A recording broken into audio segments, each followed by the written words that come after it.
Hi everybody and welcome to Des and Lauren. This morning we'll be speaking about who is really in charge of South Africa. And a lot of people will ask this question often. A lot of people will say, well, our president's not in charge, or maybe he's not. Maybe there's other people controlling his interests, etc., or giving him direction. And in this specific article, and this is from the Daily Maverick, Ferial Haffajee does one of her articles where she asks this exact question: who's in charge of South Africa?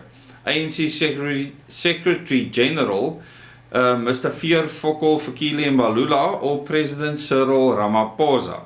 We obviously know the answer to that question. It's neither of them, but let's entertain this article anyways. Who runs the country, the ANC Secretary General or President Cyril Ramaphosa? We know in fact that it is the United Nations and the World Economic Forum.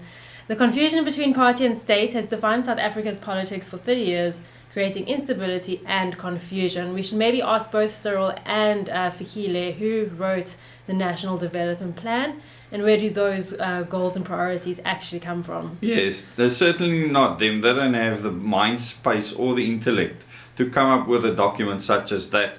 You need far more evil intentions and far higher IQs to be able to conceive such an evil document. Just like the National Development Plan, every single local government has an integrated development plan, and all of them strive to take away your freedom and to control the population.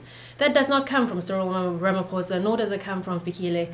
It comes from the United Nations directly and their Sustainable Development Goals for 2030.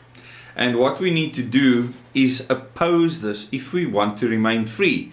And in the past videos that we've put out, we've made it clear. And if you're new to this channel and you've newly subscribed, go and watch our past videos where we highlight all of these things that will take our freedom away. The smart city systems, the surveillance states. I mean, it's endless. And these things aren't conspiracy theories. These organizations, the government, they are promoting this. Cyril has announced, I don't know how many smart cities already throughout the country. But at the helm of the African National Congress is Fikile Mbalula. And in our current system, which is a huge problem, the party leader makes the decisions, not the president. Take the past fortnight. The newly minted party Secretary General Fikile Mbalula said at the weekend that the ANC will remove Public Enterprises Minister Pravin Gordhan if there are no tangible improvements in the transport utility Transnet, hobbling the economy at a pace equal now to Eskom's death knells. Now, government failure as well as this political infighting are all distractions to the real problem, and I'd say the majority of the public fall for it because the majority of the public don't dig deeper than the news feeds they get on their smartphones. And this is why we give our perspective on this. And she then complains that Cyril Ramaphosa is supposed to be making appointments in the cabinet and firing people from the cabinet. And here Fikile Mbalula is saying what he will do to a minister, which shows that party and state is not really removed from each other.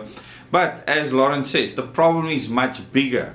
And on this channel we highlight that. We show you who the real enemy is. And it's certainly not the current government. These people are completely and utterly incompetent in helping us get out of this mess that we're in currently. And this is why we are highlighting this with you and putting something together that can help us as South African citizens get out of the mess and mitigate the threat. And it all comes down to becoming better citizens. I think for the longest time, we've been in the mentality of wanting government to save the country, wanting government to fix things up. Meanwhile, we need to do that for ourselves. And this is what the ANC promises people, what the DA promises people, what the EFF promises people. And the other parties, they promise you things they cannot deliver in the current system. So they cannot help you. It's not possible. We need to change the system. And I mean, when you came up with that plan in 2017, you already knew that the system is broken because you experienced it firsthand. Yeah, so you'll see leading up to the elections next year, you're going to have a whole bunch of parties fighting over policy, campaigning on policy. And that is really very short-sighted. Policy change is what's going to fix this country. It's system change that's going to fix this country. And hopefully more people will realize that the political system we're in currently is completely flawed in so many ways. This article that we'll put the link in the description just highlights a small aspect of how the party system is extremely flawed and is holding South Africa back from prospering, from being a truly sovereign nation, because we're not. And that's one of our main goals, is through individual liberation, is to turn South Africa into a strong, resilient, sovereign nation, the entire nation. And that's going to take a lot of effort and a lot of work, but hopefully you can join us, and we're offering training. The applications are opening in September, and we'll put more details closer to the time. Yeah, you can join us on Telegram, where we will give you that details. So join our Telegram channel, the link is below.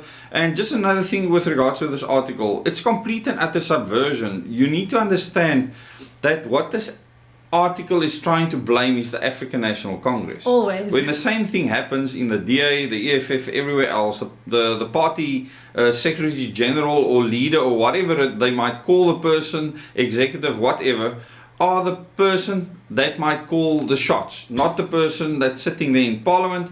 And you get chief whips in parliament that tell people to vote on party lines and everything. I don't want to waste your time with our pathetic system. We can change the system, and for the first time in 2024, you'll be able to vote for a party to end all parties. So Lauren founded the Organic Humanity Movement, OHM, in short, which is a resistance against this ridiculous system we have currently that was set up to fail the people of South Africa. Thank you so much. Please remember to like and share and subscribe if you haven't already. And make sure you go read the article. I think it's important that you have the context and understand where the messaging in the mainstream news is coming from, and understand that whatever you read, and no matter how true it might seem or be, that there's always more information that you have to dig for to truly understand the global concept of why we are where we are in South Africa currently. And by subscribing to this channel, you will get that information. So subscribe to us, click that bell icon, share this content, speak to your friends and family about it. Bye. Everyone.